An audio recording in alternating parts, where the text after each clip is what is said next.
son of David, an important link with the Anointed One, and chosen guardian of Jesus and her husband of the Virgin Mary, which is very important that he was chosen.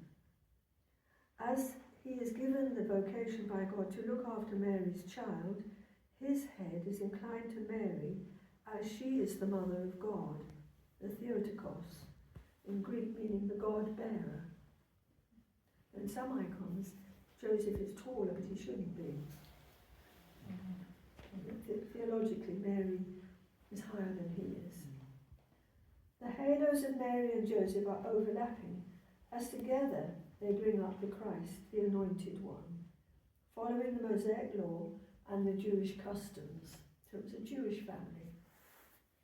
The halos are of gold leaf, which does not tarnish, so it's used as a symbol of eternity, like you've got gold rings, and also the circle is the ongoing eternal now.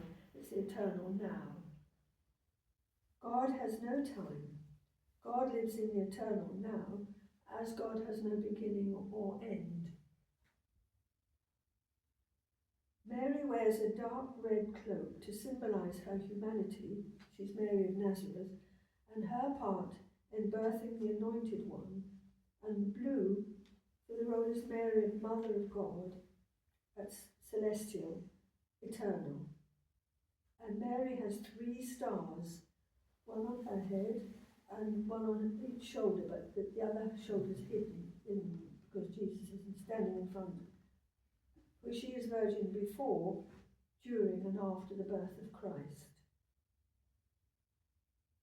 She has her own Greek initials, NPOY, which means the God-bearer, the Theotokos. Her gold fringe and the sort of architectural veil edge, the fringe, accentuates her place as Mother of God. Now this is Constantine's doing, really.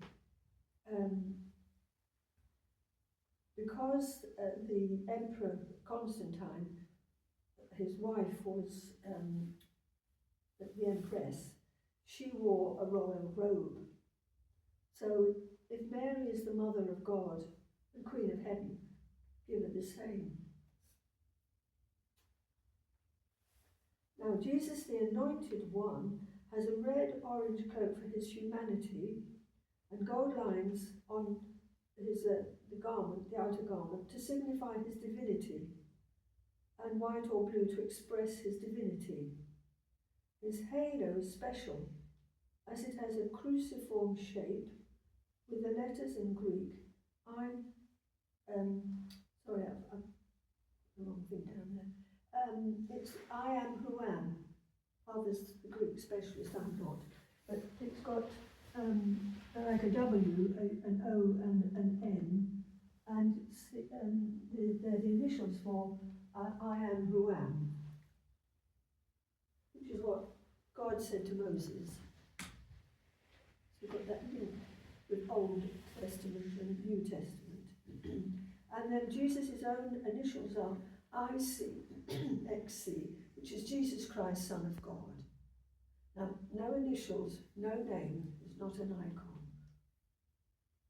Just like when I went to Eurostar, I opened the passport and it wasn't mine. It was Sister Maria's. So I couldn't get on the Eurostar. And if you arrive in this country with no passport, no identity, you go to the detention centre. You don't exist. It's grim, isn't it? But so the icon must have a name. Just as we have a baptismal name, we baptize them today with the water baptism and the chrism baptism. And he holds in his right hand to bless, and note his fingers. Just check which fingers he's got. It's those 3. I think that's. I think you did it like that. With Yeah. three showing and. Oh, is it that way around? I think I think was so. this way around actually. As long as you've got 3 and 2. 3 and 2. It doesn't matter. So that's the Trinity. and that's the divine and the human. So, in the early church, from 4th century onwards, how do you explain the mystery of Christ as God and man? And they found ways of doing that by the colours, by the geometry, and by the symbolism, to sort of teach the faith through colour and line and theology.